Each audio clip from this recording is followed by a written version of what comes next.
Chemical bonding से एक question तो आपका शेप, आइसो इलेक्ट्रॉनिक, ठीक है, हाइब्रिडाइजेशन, इनसे आ ही जाता है। तो इस वीडियो में बिल्कुल क्लियर हो जाएगा शेप, हाइब्रिडाइजेशन, आइसो इलेक्ट्रॉनिक, ठीक है, ज्योमेट्री वगैरह सब कुछ, लोन पेयर निकालना, बोन पेयर निकालना। ओके, सबसे पहले मैं आपको कुछ बेसिक कॉन्सेप्ट बताता हूं। देखो, लोन पेयर वैलेंस इलेक्ट्रॉन तो याद होंगे आपको, नहीं है तो देख लो। लिथियम के लिए एक, बेरिलियम या उसके पूरे ग्रुप में दो, बोरोन या उसके पूरे ग्रुप के लिए तीन, कार्बन या कार्बन के ग्रुप के लिए चार, नाइट्रोजन पांच, ऑक्सीजन छह, फ्लोरीन सात, नियोन आठ, ठीक है, इनर्ट गैस सबके लिए आठ होगा।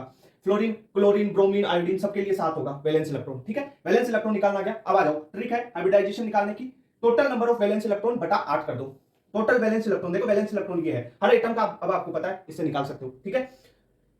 अब भाग दोगे 8 का तो क्वोशिएंट आएगा और एक बचेगा रिमाइंडर, जो बचेगा वो रिमाइंडर। तो क्वोशिएंट आएगा, जितनी बार भाग जाएगा वो होगा नंबर ऑफ सिग्मा बॉन्ड, और जो बचा है रिमाइंडर, जो बचा है उसमें 2 का भाग दे दोगे तो नंबर ऑफ लोन पेयर आपको मिल जाएंगे। ये ट्रिक हाइड्रोजन और ओडी इलेक्ट्रॉन स्पीसीज के लिए मत लगाना, सिंपल है। ओडी इलेक्ट्रॉन स्पीसीज की इसकी तो बता दूंगा। हाइड्रोजन में तो हाइड्रोजन एक ही बॉन्ड, सिंगल बॉन्ड बनाता है, तो सिग्मा बॉन्ड उसके लिए, हाइड्रोजन के लिए तो 1 ही होगा पर एटम। ओके, देखो एग्जांपल की बात करते हैं, जैसे BF3 है आपका यहाँ पे। बोरोन के वैलेंस इलेक्ट्रॉन कितने हैं? 3 है, 3 लिख दिए। F3 है, फ्लोरीन के लिए 7, 3 फ्लोरीन है तो 3 बार, ठीक है, बटा 8 कर दिया। अब टोटल ये जोड़ो तो 24 हो जाते हैं, ये 8 का भाग दो, कितना आ जाएगा? 24/8, तो 3 बार भाग चला गया, ठीक है। तो यानी क्वोशिएंट तो 3 आ गया, रिमाइंडर क्या बचा? 0।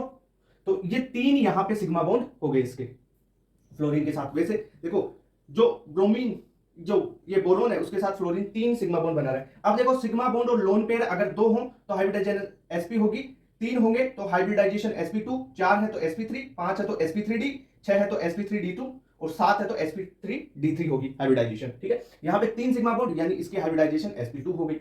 फॉर एग्जांपल SO2 की बात कर ले, SO2 में सल्फर, देखो ऑक्सीजन की फैमिली में आता है, तो कितना हो गया वैलेंस इलेक्ट्रॉन? 6, ठीक है। ऑक्सीजन उसके लिए भी 6, तो क्या हो जाएगा? ये SO2 है ना, SO2। अब देखो 6 + 6 + 6 कितना हो गया? 18/8, क्लियर। अब भाग दो, कितनी बार गया? 16, तो 2 बार, तो क्वोशिएंट तो कितना आ गया? 2 आ गया।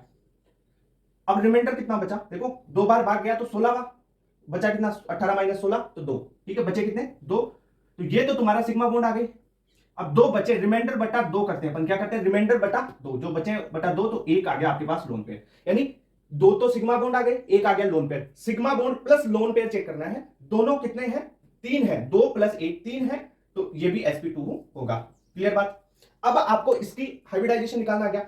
अब एक चीज बताऊं, ये sigma bond bond pair B के रूप में याद रख लो, और ये लोन पेयर को एल के रूप में याद रख लो, ठीक है। बी और एल बोलूंगा, बी की संख्या और एल की संख्या से ये जो आया ना तुम्हारे पास सिग्मा बॉन्ड और लोन पेयर, उससे आप ज्योमेट्री बता दोगे अभी, ठीक है। तो पहले इसको देख लो एक बार, ये ओड इलेक्ट्रॉन स्पीसीज का बता देता हूं। देखो ओड इलेक्ट्रॉन स्पीसीज में ये होता है कि जो सराउंडिंग एटम है वो अलग हायर, अगर हायर इलेक्ट्रोनेगेटिव है तो जो आपका ओड इलेक्ट्रॉन है वो हाइब्रिडाइजेशन में काउंट होगा। फॉर एग्जांपल जैसे CF3 है, फ्लोरीन ज्यादा इलेक्ट्रोनेगेटिविटी है, नेगेटिव है कार्बन से, तो फ्लोरीन के तो 3 बॉन्ड, देखो ये 3 फ्लोरीन ऐसे लगे हैं, एक ये, तो टोटल 3 तो सिग्मा प्लस 1 आपका ये ओड इलेक्ट्रॉन, तो टोटल 4 हो गए। हाई इलेक्ट्रोनेगेटिव हो तब इस ओड इलेक्ट्रॉन को गिनते हैं, 4 हो गए, तो इसका हाइब्रिडाइजेशन sp3 हो गया।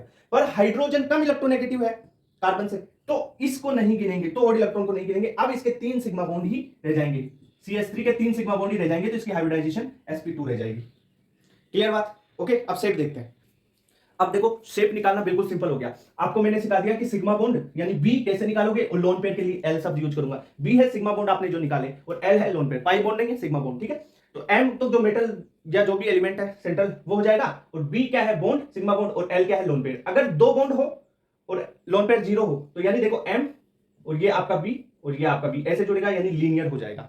अगर 3 बॉन्ड हो, B3L0, लोन पेयर 0 वाले केस हैं ये सारे, ठीक है। B3 हो ट्राइगोनल प्लेनर होगा, B4 हो 4 बॉन्ड हो तब टेट्राहेड्रल हो जाएगा, ये तुम्हारा टेट्राहेड्रल हो जाएगा। B5 हो 5 हो तो ट्राइगोनल बाइपिरामिडल हो जाएगा, जिसे TBP बोलते हैं। B6 6 सिग्मा बॉन्ड होंगे तो स्क्वायर बाइपिरामिडल होगा, 7 सिग्मा बॉन्ड होंगे तो पेंटागोनल बाइपिरामिडल होगा, ठीक है। सीधा याद कर लो इसको। अब कौन सा, अब तुम समझने की छोड़ दो, याद कर लो एक बार, linear, trigonal planar, tetrahedral, TBP, SBP और PBP, ठीक है, ये याद हो गया। ये तो लोन पेयर 0 वाले केस है। अगर लोन पेयर होंगे तब क्या होगा? बिल्कुल सिंपल तरीके से देखो, अगर एक लोन पेयर है और 2 बॉन्ड पेयर है, Mb2L1 है तो वो बेंट शेप होगा, B2L2 है, 2 लोन पेयर 2 सिग्मा बॉन्ड तो भी बेंट शेप होगा, क्लियर बात।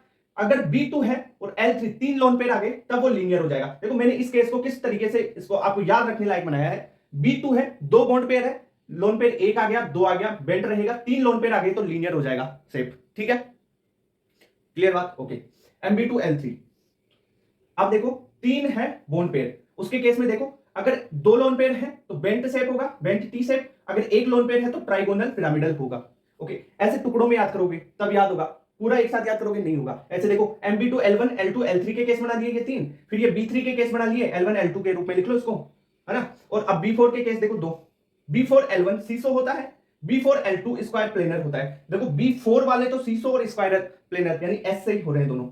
अब देखो B5 के केस देख लो, 2 L1 और L2, lone pair 1 lone pair 2, ठीक है, 2 lone pair 1 lone pair, 1 lone pair होगा और 5 बोन पेयर होंगे, बोन होंगे तो स्क्वायर पिरामिडल होगा।